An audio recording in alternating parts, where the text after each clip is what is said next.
Hacks for you today if you have any problems with sleeping. Number 4 is the most important. Number 1, if you're thinking so much and you just can't go to sleep, you need vitamin B1. Take some B1 right before bed and watch how you can just drift off into a wonderful sleep. Number 2, add berries as your dessert for your dinner, especially if you've been on a long-term low carbohydrate diet. This has been found to help feed the cells while you're sleeping. Number 3, kefir. Kefir is like yogurt, but it actually is better than yogurt. It has more microbes. It has certain proteins that can help increase the hormone called melatonin to help you go to sleep. It's loaded with calcium and magnesium, which will relax you before sleep, and it will help support your gut microbes, which will indirectly help support your brain. But number 4, making sure you have enough sodium from sea salt in the evening will greatly lower your stress hormones and you will sleep.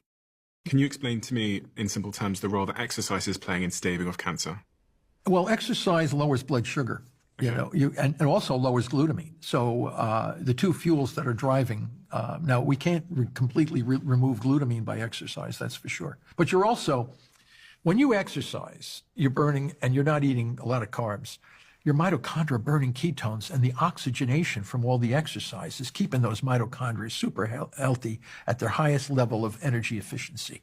So exercise... You're building muscle as well, aren't you? So. Yeah, you can build muscle, but you're certainly getting aerobic exercise.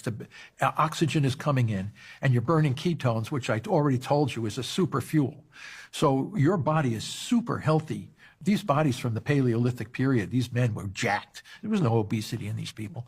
They had tremendous energy. They're not dying from the things that are killing us. They're dying from injuries and infections. Can literally kill you. Here's why. The stress increases stress hormones. Stress hormones create more gut permeability. More gut permeability creates more inflammation. More inflammation creates fill in the blank. Where does the stress come from? Poor sleep, bad food, cigarettes, alcohol, and then obviously emotional stress and financial stress, Instagram stress, whatever it is. And the other thing about that is it will build up over time. So the stuff that you were okay with in your teens and 20s, that's definitely having an effect on things. All that kind of stuff starts layering on, and then you get to your mid-30s and someone says, well, you've got the beginning of heart disease here. I would say it's probably the biggest issue that isn't spoken.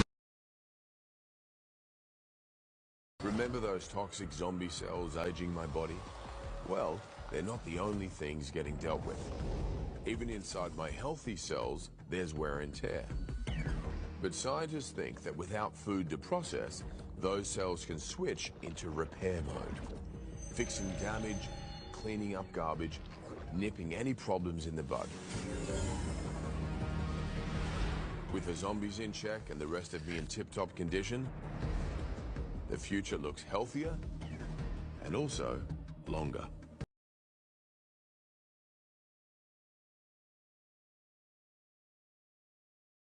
Always, for long tens of thousands of years in our origin, we were always in ketosis because we had very few carbohydrates in the environment. We were always in a semi-hungry, starved state, and the foods that we ate were very, very low in carbohydrates. You know, we'd kill animals, we would eat different kinds of plants, but we wouldn't have high carbohydrate foods. So the foods of our ancestors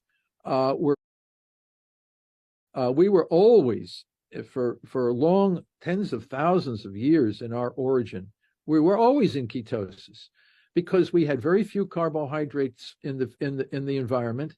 We were always in a semi-hungry, starved state, and the foods that we ate were very, very low in carbohydrates. You know, we'd kill animals, we would eat different kinds of plants, but we wouldn't have high carbohydrate foods.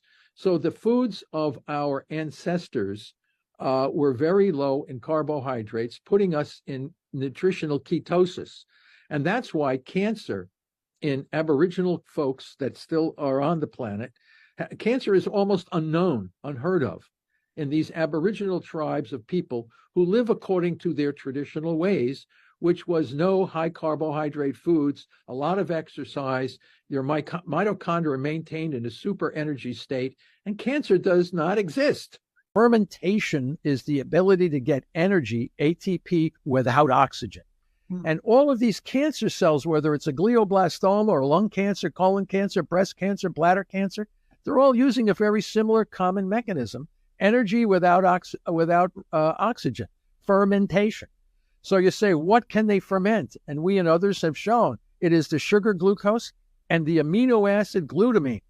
So if you want to kill cancer cells, you must deprive them of their fermentable